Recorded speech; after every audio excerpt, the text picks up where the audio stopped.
Katika mji wa Tunduma mkoani Songwe, Tanzania, aliishi afisa wa polisi aliyeitwa Naomi. Naomi alikuwa ni msichana mrembo, si kwa sababu ya uzuri wake wala umbo lake. Ilikuwa ni kwa sababu ya sauti yake. Naomi alikuwa na sauti yenye mamlaka iliyosikika kama radi, na alipoongea watu walilazimika kugeuka ili kumsikiliza na kumtii. Baadhi hata walimwogopa. Kelele za Naomi ziliwafanya watu wazima wajikojolee.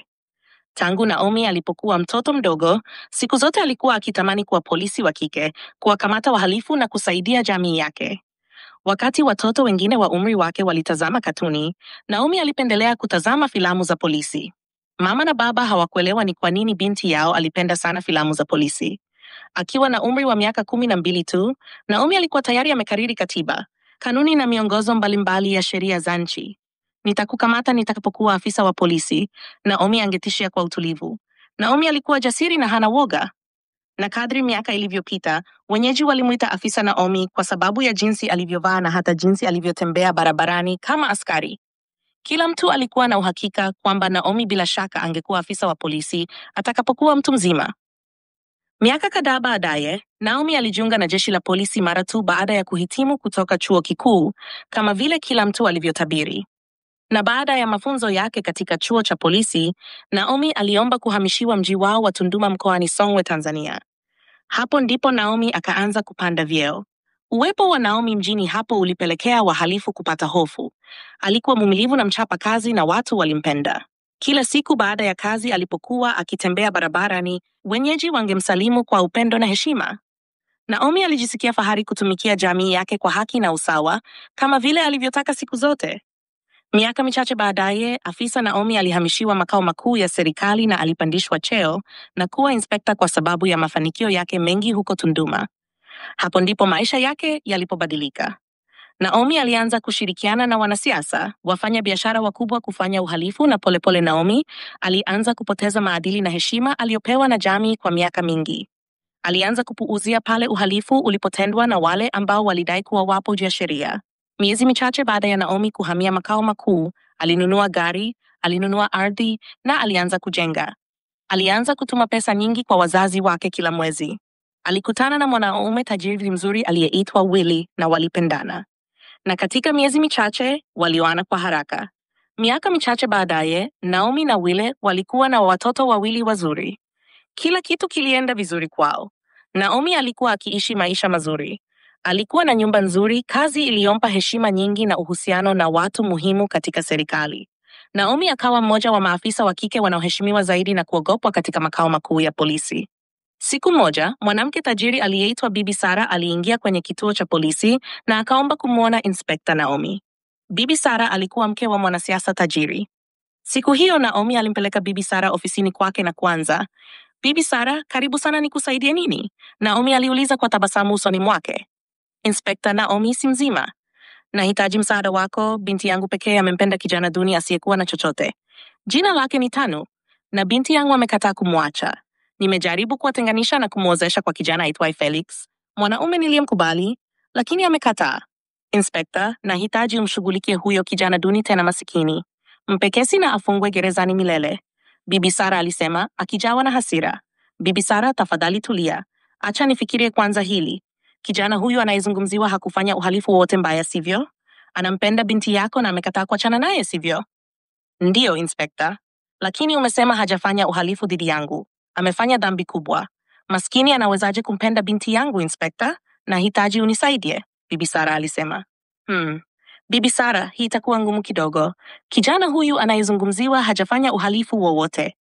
Naomi alijaribu kutoa sababu, lakini Bibi Sara alikasirika, akipiga mkono wake kwenye dawati kwa hasira. "Inspekta, chochote kinawezekana kwa pesa. Taja bei yako. 5 milioni, milioni 10, kiasi chochote. Niambie, nitalipa ili kumtoa huyo kijana katika maisha ya binti yangu."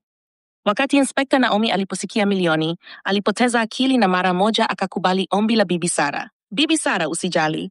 Najua kabisa nini cha kufanya." Mchana huo aliwakusanya baadhi ya wasaidizi wake na wakachukua gari la polisi na wakaenda moja kwa moja kwenye nyumba ya kijana huyo masikini. Walipofika nyumbani kwa Tanu, waliingia ndani ya nyumba yao ndogo duni kana kwamba walikuwa wanaenda kuwavamia wezi. Inspekta Naomi alivunja mlango wa mbele wa nyumba kwa nguvu kubwa iliyomfanya bibi kizee kipofu wa Tanu karibu ajikojoe. Kuna nini? Mnamtafuta nani? Bibi Kizee aliuliza kwa hofu. Hakujua nini kinaendelea na hakuweza kuwaona wageni waliokuwa wamesimama ndani ya nyumba yao. Inspekta Naomi alisimama mbele kwa mamlaka. Mama, yuko wapi mjukuu wako huyo mhalifu? Anajificha wapi? Alibweka kwa sauti kubwa. Binti yangu, mjukuu wangu si mhalifu. Amefanya nini? Bibi Kizee aliuliza kwa hofu usoni mwake. Naomi alimtazama Bibi Kizee kwa dharau. Aliwaomba wasaidizi wake wamtafute Tanu nyumba nzima. Baada ya kumtafuta kila kona ya nyumba hawakumpata Tanu. Naomi alimrudia Bibi Kizee alipokuwa ameketi kwenye kochi chafu na kuanza. Mama, yuko wapi mjukuu wako? Unamficha wapi? Kama hutosema, na kupeleka kituo cha polisi. Mjukuu wako ameiba saa ya dhahabu ya bei ghali kutoka kwa Bibi Sara, mama yake na mpenzi wake. Na nina hakika unajua kuhusu hilo, kwa hiyo niambie mjukuu wako ameenda wapi. Inspekta Naomi alipiga kelele. Binti yangu, mjukuu wangu ni mvulana mzuri sana. Nilimlea vizuri. Hawezi kuiba kamwe. Labda kuna mahala mmekosea, afisa, tafadhali angalia vizuri. Mjukuu wangu Tanu wangu hawezi kuchukua mali ya mtu mwingine. Mama, uvumilivu wangu unaniishia. Nijibu na uniambie mjukuu wako yuko wapi, au nitakuonyesha hasira yangu na kukuburuta kituo. Naomi alitishia. Utanikamata? Nimefanya uhalifu gani? Sijui mjukuu wangu yuko wapi. Aliondoka asubuhi hii kwenda kwenye kazi yake ya kila siku na sijui atarudi lini. Bibi Kizee alijaribu kueleza. Bibi, unafikiri huu ni mzaha sivyo? Sisi hatuko hapa kucheza. Mama, tukikukamata wewe basi mjukuu wako atakuja kituoni. Mama, uko chini ya ulinzi, unafuatana nasi hadi kituo cha polisi. Afisa, mimi ni maskini na kipofu, lakini nina haki. Onyesha heshima fulani. Je, huna mama nyumbani? Je, ndivyo unavyomtendea na kusema naye? Kabla ya Bibi Kizee kumaliza neno lake lililofuata, Inspekta Naomi alimpiga Bibi kofi ambalo karibu limtoe meno yake mawili ya mbele. Bibi Kizee alianguka chini kwa nguvu kubwa iliyomfanya apige kelele. Wewe mwanamke mzee mchafu anayenuka. Unathubutuje kusema na afisa wa polisi utakavyo? Afisa Naomi alisema, akipiga kelele. Maafisa wengine wa polisi walishangazwa na jinsi afisa Naomi alivyomtendea mwanamke huyo asiyejiweza na walihuzunika, lakini hawakuweza kwenda kinyume na mkuu wao, kwa hivyo walikaa kimya bila kusema chochote. Walimpakia kwenye gari la polisi moja kwa moja kwenda makao makuu. Walipofika kituoni, bibi alifungwa pingu kama mhalifu na kuingizwa mahabusu. Inspekta Naomi alimpigia simu kijana Tanu na kumwambia afike kituoni alipo bibi yake. Siku hiyo, Tanu alikuwa akifanya kazi katika eneo la ujenzi, akaacha yote aliyokuwa akifanya na kukimbia moja kwa moja kituoni kumwona bibi yake. Lakini alipofika huko, alipigwa na butwaa. Tanu, uko chini ya ulinzi kwa kuiba saa ya dhahabu ya bei ghali kutoka kwa Bibi Sara, mama wa mpenzi wako. Una haki kamili ya kukaa kimya. Chochote unachosema au kufanya kitatumika dhidi yako katika mahakama ya sheria. Inspekta Naomi alisema huku akimfunga Tanu pingu mikononi na kumsukuma ndani mahabusu. Tanu hakuweza kuelewa nini kinaendelea. Hakuwahi kwenda nyumbani au dukani kwa Bibi Sara na hakuiba kutoka kwake kabisa. Alijaribu kujieleza. Afisa, sikuiba chochote, sijawahi kwenda nyumbani au dukani kwake. Afisa, niamini mimi. Kabla Tanu hajamaliza neno lake lililofuata, afisa Naomi alimpiga kofi kali. Nyamaza, wewe mhalifu, kaa hapo chini. Inspekta Naomi alipekua mfuko wa Tanu na akapata saa ya mkono. Inspekta Naomi akacheka kwa keli. Angalia, nimempata. Ulipata wapi pesa za kununua saa hii ya mkono ya bei ghali? Unakanusha kwamba hujaiba kutoka kwa Bibi Sara. Hiki ni nini? Afisa, saa hiyo sikuiba. Niliinunua sokoni kwa shilingi 5,000. Sio dhahabu hata. Mama, tafadhali angalia vizuri. Mimi sina hatia. Nyamaza. Kila mhalifu anadai hana hatia. Wewe ni mwizi na unaenda jela. Siku hiyo bibi yake Tanu aliachiliwa na kutolewa nje ya kituo cha polisi. Alipouliza kuhusu mjukuu wake, hakuna aliyejibu chochote. Bibi alirudi nyumbani kwa msaada wa msamaria mwema. Lakini alipofika kwenye nyumba yao ndogo, hakuweza kulala wala kula. Mjukuu wake pekee alikuwa chini ya ulinzi wa polisi na hakuna aliyemwambia chochote kuhusu nini kinaendelea. Tanu alikuwa kila kitu kwake, alikuwa ndo kama mikono yake, miguu yake na macho yake. Sasa kwa kuwa alikuwa ametupwa gerezani, bibi alikuwa katika shida kubwa. Asubuhi iliyofuata, bibi alimwomba jirani yake ampeleke kituoni cha polisi kumwona afisa Naomi na kumwombea mjukuu wake. Alipofika langoni, hawakumruhusu kuingia.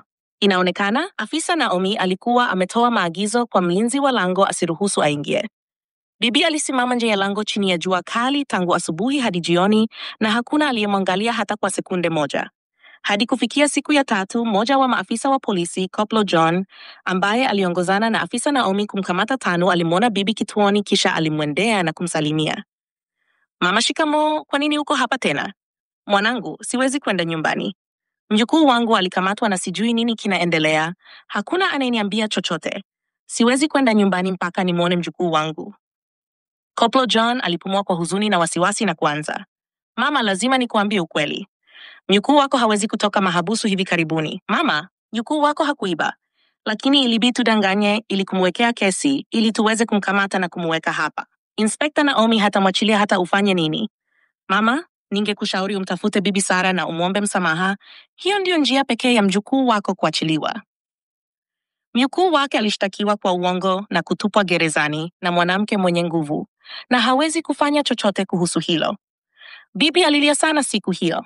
Koplo John alijaribu kumfariji bibi kadri awezavyo. Alimnunulia chakula na kumpeleka nyumbani kwa huzuni moyoni mwake. Hakuthubutu kwenda kinyume na Inspekta Naomi na bibi Sara. Asubuhi iliyofuata, bibi alijivalisha vizuri kadri alivyoweza na akamwomba jirani yake ampeleke nyumbani kwa bibi Sara. Bibi alipofika kwenye jumba la kifahari, alibisha na mlinzi akajibu, "Mama, unamtafuta nani?" "Habari za asubuhi, namtafuta bibi Sara," bibi alijibu. Mlinzi wa lango alimtazama mwanamke huyo mzee mchafu kutoka kichwa hadi mguu na kujibu, "Mama Sara hayupo karibu na pia hawezi kumwona omba kama wewe. Tafadhali ondoka." "Mimi si omba. Tafadhali nisaidie kumwambia bibi Sara kwamba bibi yake Tanu yuko hapa kumwona. Tafadhali." Lakini maneno yake yote yaliangukia patupu. Mlinzi wa lango alimsukuma pembeni na kufunga lango kwa nguvu, akimwacha bibi nje. Lakini bibi hakuwa mtu wa kukata tamaa kirahisi. Alisimama karibu na lango. Alikuwa ameazimia kumwona bibi Sara bila kujali chochote. Alisubiri saa 1, saa 2, saa 5 na bado alikuwa anasubiri. Jua kali lilimpiga vibaya mwili wake, lakini alisimama pale. Baada ya masaa na masaa ya kusubiri, ndipo bibi Sara alipopaki gari mbele ya lango lake. Bibi Sara alipomwona mwanamke huyo masikini mchafu amesimama mbele ya lango lake, alikasirika. Adamu, huyo omba anafanya nini mbele ya nyumba yangu?" Bibi Sara alimpigia kelele mlinzi wa lango. "Mama, nimemwambia ondoke, lakini amekataa. Amesema yuko hapa kukuona, amesema yeye ni bibi yake na Tanu," Adamu alijibu.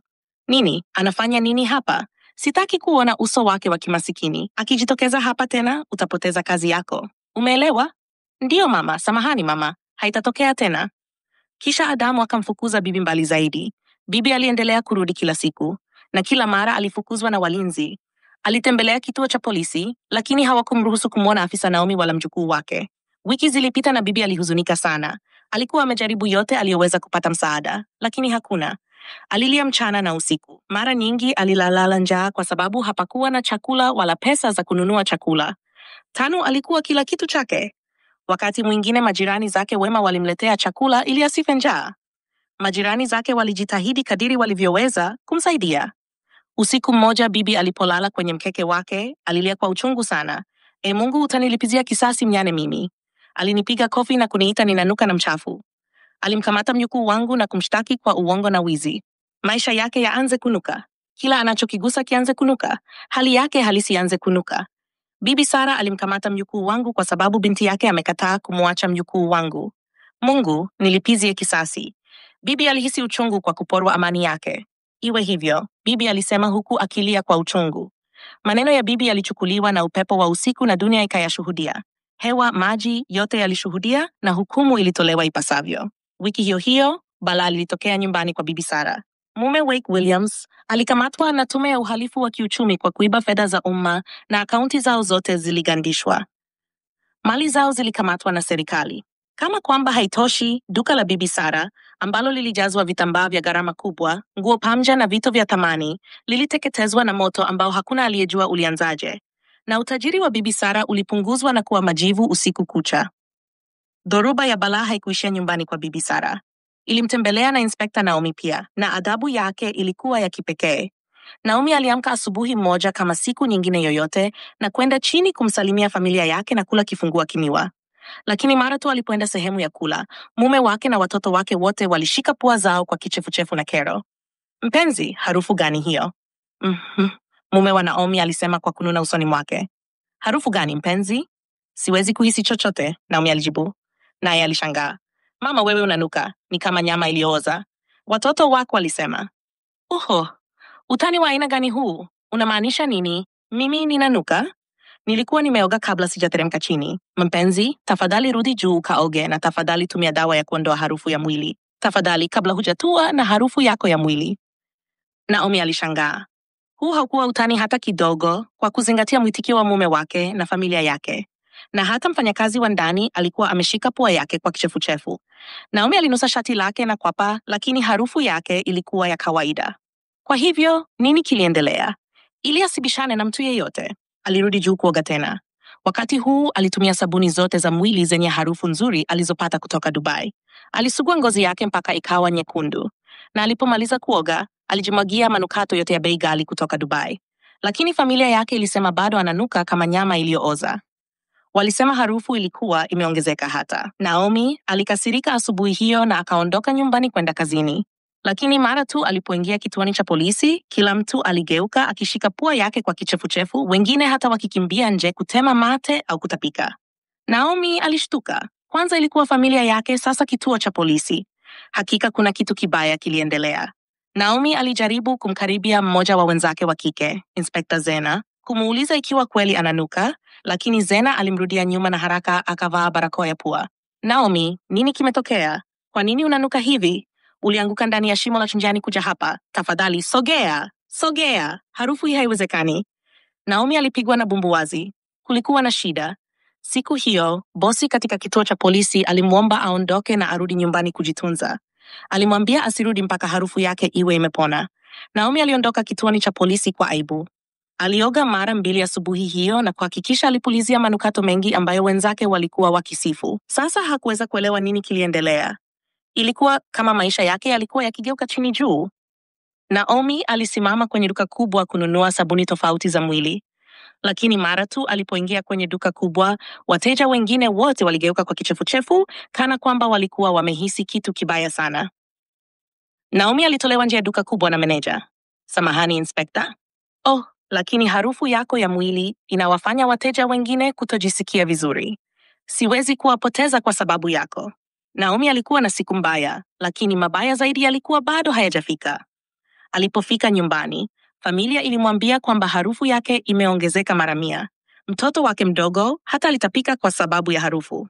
Usiku huo, mume wake alimwomba ahame kwenda kwenye nyumba ya mtumishi nyuma ya jumba la kifahari, na Naomi hakuwa na chaguo ila kuhama ili familia yake ipate amani. Siku iliyofuata, Naomi alikwenda moja kwa moja hospitalini kupima mwili wake. Lakini mara tu aliposhuka kutoka kwenye gari lake na kuingia kwenye mapokezi ya hospitali, kila mtu alikimbia. Ilikuwa kama maiti iliyooza ilikuwa imeingia kupitia mlango.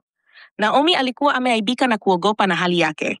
Baada ya dakika chache, muuguzi ambaye alivaa barakoa 3 za pua alimhudumia kwa kusitasita na wakampeleka ofisi ya daktari ambaye pia alivaa barakoa nyingi za pua kwa sababu ya harufu iliyomtoka Naomi. Siku hiyo, daktari alifanya vipimo vingi kwa Naomi lakini hakupata chochote. Hapo ndipo ilimjia kwamba vita hivi haikuwa vita ya kimwili. Mara moja aliondoka hospitalini. Aliwapigia wazazi wake simu na kuwaambia nini kinaendelea, na wazazi wake walianza kukimbia huku na kule kutafuta suluhisho. Naomi alirudi kwenye nyumba ya mtumishi akiwa amekata tamaa. Hakuwahi kuaibika sana katika maisha yake yote kama alivyokuwa kwa siku 2 zilizopita. Kwa siku chache zilizofuata, Naomi aliishi katika kujitenga. Hakuna hata aliyempigia simu kumuuliza hali yake. Hata familia yake haikujitokeza kumuuliza. Hapo ndipo alianza kutafakari maisha yake alipokuwa amezama katika mawazo yake. Simu yake ilipiga ghafla na walikuwa wazazi wake. Naomi alipumua kwa utulivu, angalau wazazi wake hawakumtelekeza. Hujambo baba, Naomi alisema kwenye simu. Habari? Baba yake alinyamaza kwa sekunde ndefu kabla hajaanza. Naomi, tulikwenda kwa mchungaji kanisani na akatuambia kitu cha kushangaza. Alituambia ulikubali rushwa kumfunga mtu asiye na hatia jela. Naomi, tuliambiwa ulimletea maumivu mjane mzee kipofu kwa sababu ya cheo chako. Sikuamini mwanzoni kwa sababu tulikulea useme ukweli wakati wote. Naomi, kwa hivyo niambie, hii ni kweli? Baba Naomi aliuliza kwa huzuni. Naomi hakuweza kusema chochote. Ilikuwa kama amepigwa na umeme. Alikuwa amemsahau hata Tanu na bibi kizee kipofu. Nani angefikiri? Naomi alianza kulia machozi ya moto. Baba, ni kweli, ni kweli. Naomi alijibu. Haya Naomi, binti yangu. Naomi, tafadhali mwachilie kijana huyo mara moja na uende umtafute yule mnyane mzee leo. Mchungaji alisema, nyama yako imeanza kuoza tayari katika ulimwengu wa kiroho. Hivi karibuni mwili wako utaanza kuoza pia na utakufa kifo cha polepole na chungu. Naomi, fanya jambo sahihi. Mruhusu Mungu akusamehe. Naomi alikata simu na mara moja akampigia simu Inspekta Zena. Alimwomba Zena afanye haraka na amtoe Tanu mahabusu. Siku hiyo, Naomi aliendesha gari moja kwa moja nyumbani kwa bibi yake Tanu. Alipofika huko, bibi alikuwa amelala kwenye godoro dhaifu. Sasa alikuwa anaonekana mwembamba na hana lishe, akiwa hajitambui. Moyo wa Naomi ulivunjika alipoona hali hiyo. Aliita daktari aje kumtibu mwanamke huyo mzee. Alitumia simu yake kuagiza chakula na bidhaa za vyakula kwa ajili ya bibi. Wakati madaktari na wauguzi walipomaliza kumtibu bibi, Naomi alijipenyeza kurudi ndani ya nyumba ya bibi kama mwizi kwa sababu alikuwa akipuka majirani kwa sababu ya harufu mbaya. Alipomwona bibi, alipiga magoti mbele yake. Mama, ni mimi. Inspekta Naomi alisema, mama, nimemwachilia mjukuu wako. Anarudi nyumbani leo. Mama, nimejifunza somo langu. Nimekuwa mchoyo sana na nimetumia cheo changu kukukandamiza kwa sababu ya uchoyo wangu. Mama, tafadhali nisamehe. Bibi aliinua kichwa chake dhaifu na kugeuka kuelekea kwa Naomi huku machozi yakimtoka. Asante kwa kumwachilia mjukuu wangu. Asante kwa kunitibu. Lakini tafadhali nataka uondoke nyumbani kwangu na mwili wako wenye harufu mbaya. Umenisababishia maumivu mengi sana. Naomi, nenda ukafe na pesa zako. Naomi aliondoka nyumbani kwa bibi akiwa na maumivu moyoni mwake. Bibi kizee karibu afe kwa sababu ya cheo chake. Naomi alifikiria juu ya maisha na kazi yake na jinsi alivyokuwa afisa wa polisi aliyeoza ambaye alishirikiana na matajiri kuwakandamiza maskini. Alifikiria juu ya kiapo alichokula cha kuwa mwaminifu na mtenda haki kila wakati. Alijiuliza kama angeweza kuwa imara na mwaminifu pamoja na kutenda haki tena. Siku iliyofuata, Naomi alirudi nyumbani kwa bibi kuomba msamaha. Alimwomba Tanu amsamehe kwa kumweka mahabusu bila sababu, lakini Tanu alimfukuza. Naomi hakukata tamaa. Aliwapigia wazazi wake simu waje mjini Tunduma ili kumsaidia kuomba msamaha.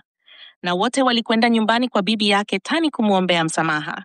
Wakati bibi aliposikia sauti ya mama na baba yake Naomi wakiomba na kulia, moyo wake ulilainika na akamsamehe Naomi na akamwombea. Siku hiyo Naomi alirudi nyumbani akijisikia wepesi kidogo. Asubuhi iliyofuata, Naomi aliamka akijisikia ameburudika. Ilikuwa kama mzigo mzito ulikuwa umeondolewa kutoka kwenye bega lake ghafla. Laana ilikuwa imeondolewa. Asubuhi hiyo wazazi wake walikuja kwenye nyumba ya mtumishi wakiwa wamevaa barakoa za pua kama kawaida, lakini hawakuweza kuhisi harufu yoyote walipomkaribia Naomi. Waliondoa barakoa zao za pua na kweli harufu ya mfu ilikuwa imekwenda. Naomi, binti yangu, hunuki tena. Nadhani laana yako imeondolewa, baba Naomi alisema huku machozi yakimtoka. Naomi alifurahi sana. Alikimbilia kwenda kwa mume wake na watoto na wote walifurahi pamoja. Baadaye siku hiyo, Naomi na wazazi wake walikwenda kwenye nyumba za watu wote ambao amewatendea makosa bila kuwapa haki zao pindi akiwa polisi, kisha akawaomba msamaha. Na wengi walimsamehe kwa makosa yake huku baadhi wakikataa kumsamehe. Lakini Naomi aliazimia kutokukata tamaa. Bado angerudi kuwaomba msamaha kila mmoja wao. Waliporudi nyumbani usiku huo, Naomi hakuweza kula wala kulala. Aliketi tu kwenye kiti, akitazama mbali. Alifikiria juu ya yote aliyopitia siku hizi chache zilizopita na akazimia kubadili nia zake mbaya. Aliamua kuwa polisi mwema, hata kama ingemaanisha angekosolewa au kutengwa. Siku chache baadaye, Naomi alirudi kazini kituoni cha polisi, si kama Inspekta Naomi wa zamani aliyekuwa fisadi, bali kama Inspekta Naomi mpya kabisa, mwenye haki na usawa. Aliapa kutopoteza nafasi hii aliyopewa ya uaminifu kwa watu. Naomi alimsaidia Tanu kupata kazi bora ili aweze kumtunza bibi yake kwa raha. Alimsaidia yeyote aliyemjia kuomba msaada. Hakika Naomi akawa mtu mpya. Asante kwa kutazama. Umejifunza nini kuhusu simulizi hii? Somo la simulizi hii ni kwamba tusimkandamize kamwe mtu yeyote kwa nafasi tuliopewa. Tusimkandamize mtu yeyote kwa utajiri wetu au hadhi yetu ya kijamii. Ikiwa wewe ni polisi, fanya kazi yako ya polisi vizuri. Ikiwa wewe ni askari, fanya kazi yako ya askari vizuri. Ikiwa wewe ni mwalimu, fundisha vizuri. Ikiwa wewe ni daktari, fanya kazi yako ya udaktari vizuri. Kwa maana kila kitu tunachofanya huzaa matunda, iwe mazuri au mabaya. Asante kwa kutazama tena. Tafadhali nijulishe unatizama video hii kutoka wapi katika sehemu ya maoni hapa chini. Bonyeza maneno yaliyoandikwa subscribe hapo chini ili uwe wa kwanza kupata simulizi zetu. Karibu sana Simulizi Times.